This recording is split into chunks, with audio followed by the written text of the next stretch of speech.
What's going on, guys? It's Cliffy here. Welcome back to New Zealand Reborn. Now, last time around, we picked up the ODI World Championship, winning the final, so that was a huge moment in our career. That really is what we were building up to, but now we're starting off the 2015-2016 season with a one-off T20 against the West Indies, and a few changes made to the side today. I'm really starting to go and try and bring in a lot more younger players against these teams that, aren't... I mean, West Indies is still a test-playing nation, don't get me wrong, but they're probably not as strong as, say, the likes of an Australia or an India kind of thing. So this is a good chance for me to go unearth some new players and hopefully be able to find a nice wee hidden gem within them. Bracewell is starting off bowling well, and we'll see one of those new players in just a second.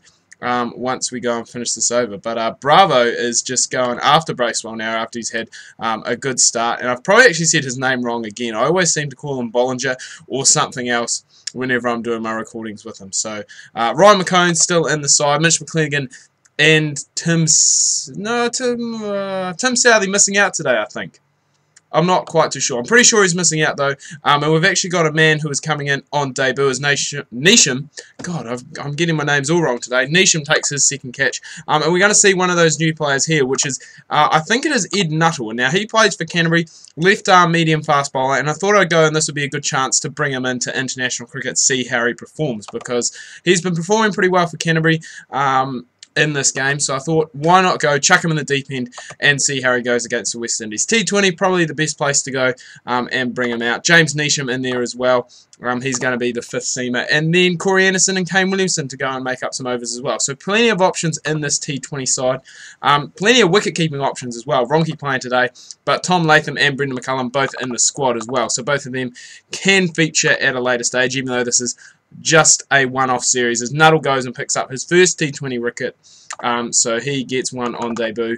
And this West Indies side, a little bit different to the West Indies side that's taking part in the World Cup.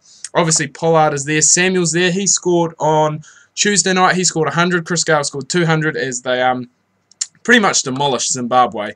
And Chris Gale, actually the first non-Indian player to score 200 in a one-day innings, so well done to him. Nick Beard in the side as well. He hopefully is going to step up and be the limited overs spinner that we have been looking for. He's picked up a wicket early on, picked up Pollard, but hopefully he is going to be the limited overs spinner that we have been looking for, because I really haven't had one. Like, it's been Kane Williamson. He's basically been the go-to guy when it comes to spin in both one-day and T20 cricket, and that is handy because it means that I can go and play four seamers, but it is nice to go and have that frontline spin option to be able to go and call on. We're going to give Corey Anderson, just let him roll the arm over just to see if he can get anything going. But Nick Beard doing well, and we are really containing this West Indian side, this dangerous West Indian side. I hope Andre Russell wasn't hiding down there somewhere in the lower order, because he can go crazy. He went crazy Saturday just been, when they played Pakistan, and man, that was good to watch. That was some clean hitting. Nick Beard really going and getting the job done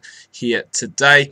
And all in all the bowlers doing really well, and it is nice to have, Neesham doesn't really have to go and bowl his full complement of 4 overs. He can share it with Corey Anderson, and hopefully we can go and wrap up the tail nice and quick. It doesn't seem like Mr. Andre Russell is playing today, so that is good for us. But Sunil Narayan, the spinner, playing, so that is always going to be dangerous. He is a very, very dangerous spinner and can really get it done on his day. Nick Beard finished for the day, 2 for 13 of his 4, so very economical, and that is actually career best figures for him as well. So doing well, really restricting this West Indian side, and we're going to restrict them hopefully here. Hopefully we can pick up this last wicket before they get to 110, which Ryan McCone has done. He finishes on 2 wickets. So does that mean in his next game, his next T20 game, that he is technically on a hat-trick?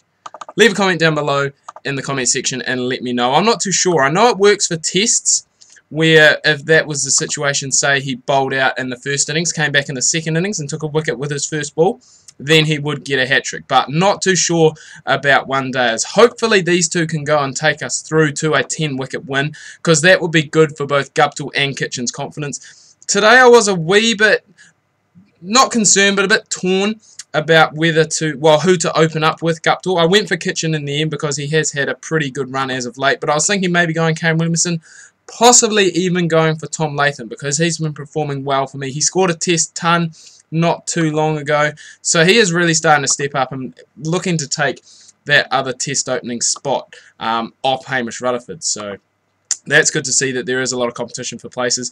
And hopefully Corey Anderson can really go and improve a bit on his bowling. So him and Neesham can kind of fight it out for that all-rounder position, meaning that I can play either an extra batsman or an extra bowler, because that would be top-notch if I could go and do that. And it just would add a lot more balance to the side. Kitchen goes for 29, so it's not going to be the 10-wicket win, but we are going to see Kane Williamson out here now, who has been in amazing form as of late, and hopefully he can carry it on, both in this game and in real life, as he's knocked that one away. And this is going to be a very easy win for the Kiwis as they get their 9 wickets. We slowed down a little bit towards the end. We got there in 15 overs, which probably, you know, we would have liked to have done it a wee bit quicker, but it is a solid win. We only lost 1 wicket, and both Guptill and Kitchen got valuable time in the middle with our upcoming series, which we'll just go to now. So as you can see, we've got South Africa at home, 2020s against Pakistan, and then test matches against South Africa. So it's going to be good.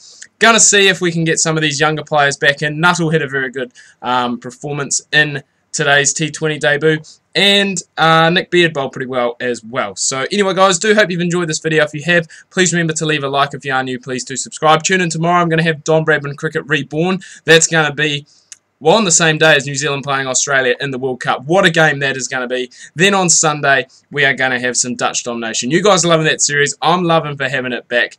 Hope you have a good start to your weekend, and we'll catch you tomorrow.